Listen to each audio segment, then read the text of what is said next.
Assalamualaikum warahmatullahi wabarakatuh. Bismillah, alhamdulillah, wassalatu wassalamu ala rasulillah, la hawla wa la quwwata illa billah, amma ba'd. Saudara-saudara pemirsa yang berbahagia, di sini saya akan membahas mengenai kaidah tasarruful imam ala ra'iyah manutun bil maslahah. Tentu ini adalah sebuah kaidah yang kalau kita bahas sangat kompleks dan luar biasa, dan tentu menarik bagi upaya kita membentuk negara yang mengarah kepada baldatun thayyibatun wa rabbun ghafur, negara yang baik, negara yang sejahtera, yang diridhoi oleh Allah Subhanahu wa taala. Tasarruful imam ala ra'iyah bil maslahah. Kalau saya terjemahkan bebasnya adalah bahwa kebijakan pemimpin harus berorientasi kepada kebaikan rakyatnya atau berorientasi kepada kemaslahatan umatnya. Dan itu adalah cita-cita yang sangat ideal, dan tentu ini adalah bagian dari upaya yang kita lakukan secara terus-menerus sampai kapanpun. Saya ingin membagi beberapa prototipe mengenai sistem kepemimpinan dalam konteks berbangsa dan bernegara. Yang pertama adalah kepemimpinan yang demokratis, kepemimpinan yang egaliter. Tentu ini adalah sebuah cita-cita kita semua. Dengan kepemimpinan yang demokratis dan egaliter, ini bisa tersambung dengan kemaslahatan, dengan kebaikan dan kesejahteraan umatnya, kebaikan umatnya. Dan ini memang adalah model kepemimpinan yang sangat ideal. Dan yang kedua adalah bahwa model kepemimpinan yang demokratis, egalitarian, tetapi anehnya bahwa rakyatnya tidak sejahtera. Rakyatnya tidak mengalami kebaikan-kebaikan yang berkelanjutan. Dan ini tentu harus kita hindari bersama-sama, dan akan kita kembalikan kepada sebuah kepemimpinan dalam konteks bernegara dan berbangsa yang lebih demokratis dengan rakyatnya yang lebih sejahtera. Dan yang ketiga adalah bahwa model kepemimpinan yang otoriter, represif, dan ini adalah model kepemimpinan yang kita hindari. Harus kita hindari model begini, karena akan bersumbu kepada rakyatnya yang tidak sejahtera, akan bersumbu kepada rakyatnya yang tidak demokratis juga, akan bersumbu kepada rakyat yang tidak sejahtera. Dan ini model kepemimpinan yang tidak ideal. Otoritarian tapi dibarengi rakyat yang tidak sejahtera. Ini biasanya terjadi di negara-negara berkembang di seluruh dunia, meskipun itu tidak semuanya. Dan tentu model-model yang seperti ini, yang otoritarian, yang represif, yang despotik, dan berbagai macam istilah, ini yang harus kita hindari bersama-sama. Apalagi ditambah dengan rakyatnya yang tidak sejahtera, porak-poranda, hukum tidak berjalan, ketertiban sosial tidak berlaku dengan baik, dan rakyatnya tidak mendapatkan fasilitas umum yang baik pula. Dan ini harus kita hindari bersama-sama. Dan yang keempat adalah model kepemimpinan yang quote-unquote tidak demokratis, otoriter, bahkan represif juga.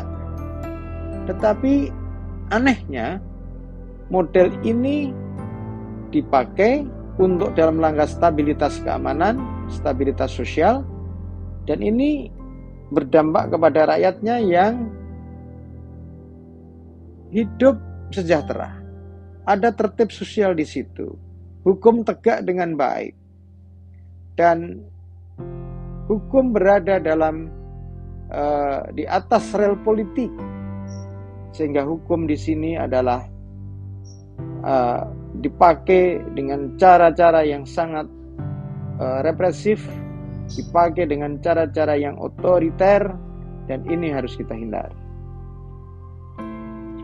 Dan yang kita harapkan tentu adalah model kepemimpinan yang demokratis, rakyatnya sejahtera, menuju baldatun thayyibatun wa rabbun ghafur, menuju sebuah negara yang baik dan diridhoi oleh Allah Subhanahu wa taala. Dan tentunya model kepemimpinan ini adalah sejalan dengan prinsip-prinsip mabadi' khairul ummah dan prinsip-prinsip maqasidus syariah. Kita harus menjaga agama, hifdzuddin. Kita harus menjaga diri kita dalam konteks kemanusiaan, hifdzun nafas. Kita harus menjaga harta benda kita, hifdzul mal. Kita harus menjaga keturunan kita dan variabel yang melingkupinya, hifdzun nasl wal ird. Dan ini tentu adalah sebuah cita-cita besar yang harus kita wujudkan dalam konteks kepemimpinan dalam skala berbangsa dan bernegara secara lebih luas dan secara lebih sempit dalam kepemimpinan yang lebih kecil dalam bentuk keluarga misalnya, atau dalam skala yang tidak terlalu besar, model-model kepemimpinan di kabupaten maupun kota, atau model-model kepemimpinan di tingkat provinsi. Ini bisa juga kita lihat dari berbagai macam sisi. Dan kalau kita merasakan misalnya dari tahun ke tahun, misalnya soal penanganan Idul Fitri, puasa dan Idul Fitri. Dalam penanganan puasa di hari-hari puasa dan penanganan di hari-hari Idul Fitri, misalnya sebagaimana kita bisa menekan harga-harga kebutuhan pokok tidak meningkat, tidak mahal lah. Tentu menjadi harapan semua rakyat. Bagaimana misalnya pemerintah bisa mengendalikan harga-harga bahan pokok yang tidak mahal, yang tidak meningkat. Stabilitas, ada proses stabilitas harga-harga. Oleh karena itu maka pemerintah harus melakukan intervensi pasar sehingga bisa menstabilkan harga dan harga-harga tidak melonjak, terutama kebutuhan sehari-hari masyarakat kita. Ya, misalnya dalam kita merasakan setiap tahunnya, misalnya soal mudik. Mudik ini harus kita manage supaya tidak terjadi kemacetan di mana-mana, supaya arus lalu lintas bisa berjalan dengan baik dan bisa rakyat kita yang melakukan mudik bersama ini bisa happy dan selamat sampai tujuan. Dan khusus untuk di daerah Jawa misalnya, di Cikampek itu selalu menjadi pusat bottleneck yang luar biasa. Mudah-mudahan tahun ini bisa diatur dengan baik. Misalnya ada aturan ganjil genap, berlakukannya kontraflow misalnya, dan seterusnya. Ini harus menjadi perhatian pemerintah dalam rangka untuk mengatur sistem lalu lintas yang lebih baik. Inilah yang kita harus suarakan terus-menerus, bahwa arus mudik menjadi salah satu perhatian pemerintah, menjadi salah satu perhatian kemaslahatan umat tadi. manutun menjadi manutun bil maslah. Jadi ada model semacam kemaslahatan mudik, sehingga masyarakat kita tentu merasa nyaman, merasa aman, dan merasa bahagia. Oleh karena itu kita semua tentu sangat berharap pada level kementerian maupun lembaga maupun pihak yang terkait, misalnya pihak kepolisian yang terkait dalam hal ini, itu bisa berkoordinasi dengan baik, bisa berkoordinasi antar sesama institusi dengan lancar, dan seterusnya. Pemantauan dari sisi udara juga sangat penting, dan itu bisa dilakukan oleh pihak-pihak yang terkait.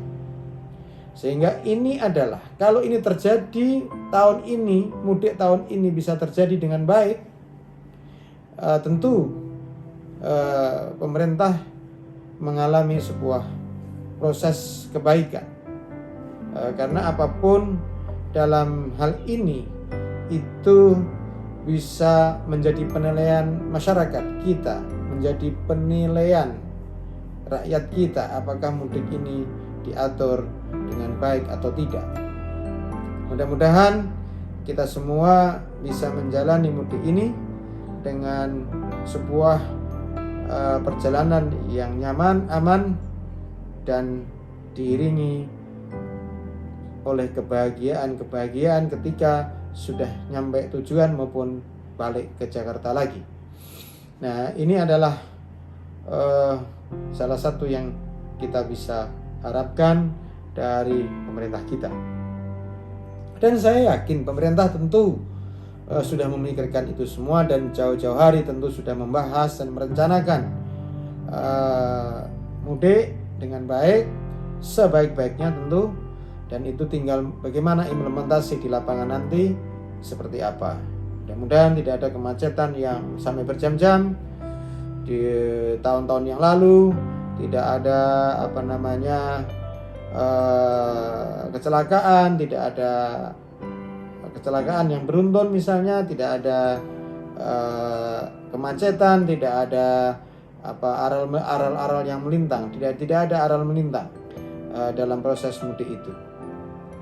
Itu tentu saya yakin pemerintah sudah memikirkan itu semua, dan semoga berhasil mudik kita pada tahun ini, sehingga Idul Fitri menjadi sebuah wahana, tidak hanya wahana dalam konteks transendental, kita berhubungan dengan Yang Maha Kuasa, dengan Allah Subhanahu wa Ta'ala, tetapi dalam konteks horizontal antar operasi-operasi yang dilakukan di lapangan dengan rakyatnya itu bisa berjalan mulus dan baik. Itulah salah satu contoh tentang puasa, tentang mudik, dan seterusnya. Begitu juga dalam area yang lebih luas lagi. Saya mengulangi dari awal lagi bahwa tasarruful imam manutun bil maslah itu sekali lagi bahwa skupnya sangat luas dan bisa menjadi satu referensi. Bagaimana kalau kita diamanati menjadi pemangku kebijakan dalam konteks berbangsa dan bernegara, dalam skup nasional maupun skup regional maupun skup yang lebih kecil, skup keluarga misalnya, dan itu adalah menjadi sesuatu yang harus kita kaji secara terus-menerus. Dan kaidah tasarruful imam ala ra'iyah manutun bil masalah ini jangan kita artikan yang lebih sempit, jangan kita artikan yang lebih simpel, dan jangan kita artikan secara letterleh, tetapi harus kita maknai, kita tafsiri, dan kita mensyarainya secara lebih luas, secara lebih mendalam. Dan itu adalah kaidah yang memang dicetuskan untuk memperbaiki kehidupan berbangsa dan bernegara, untuk memperbaiki kehidupan segala unsur masyarakat di dunia ini, dan termasuk tidak hanya untuk kehidupan di dunia, tetapi juga kehidupan di akhirat. Dalam konteks politik misalnya, politik itu adalah bagian dari beberapa bagian syariat yang kita lalui bersama-sama. As-siyasah juz'un min ajza'is syariah. Dan itu penting untuk kita kita cermati bersama-sama, karena model dalam konteks politik misalnya, berpolitik itu tidak hanya semata-mata urusan duniawi, tetapi juga akan kita pertanggungjawabkan di akhirat nanti. Makanya ada sisi duniawi, ada sisi ukhrawinya. Dan itu beberapa, kalau kita jumpai di beberapa pendapat Imam Ghazali misalnya, dan pendapat Imam Mawardi tentu. Di pendapat Imam Ghazali misalnya di Ihya Ulumuddin sudah terbahas. Pendapat Imam Mawardi di dalam Al-Ahkam As-Sultaniyah tentu juga sudah membahas itu semua. Dan saya tidak menggurui para pemirsa Karomah yang berbahagia. Dan itu bisa dibaca secara tersendiri dan bisa dibaca yang lebih luas. Saya ini kan sudah mempraktekkan, tidak hanya dalam konteks secara tekstual saja, tetapi sehari-hari kita sudah melaksanakan implementasi dari kaidah tasarruful imam ala ra'iyah manutun bil maslahah. Soal baik dan buruknya adalah masyarakat yang menilai, rakyat yang menilai apakah yang sudah kita lakukan ini sudah sesuai dengan tasarruful imam ala ra'iyah bil manutun bil maslahah atau belum. Kalau belum, tentu kita membutuhkan semacam kritik yang konstruktif, butuh masukan-masukan yang konstruktif, supaya dari ke hari ada kebaikan, ada perbaikan yang tentu mengarah sekali lagi kepada baltatun thayyibatun wa rabbun ghafur. Saya kira itu pendapat saya, baik secara teoritik maupun secara praktis yang sehari-hari kita lalui bersama-sama, baik dalam konteks berbangsa dan bernegara, baik dalam konteks nasional maupun regional, maupun dalam yang lebih kecil dalam konteks keluarga. Tentu ini sudah kita lalui bersama-sama. Akhirul kalam, wallahul muwaffiq ila aqwamit thariq. Wassalamualaikum warahmatullahi wabarakatuh.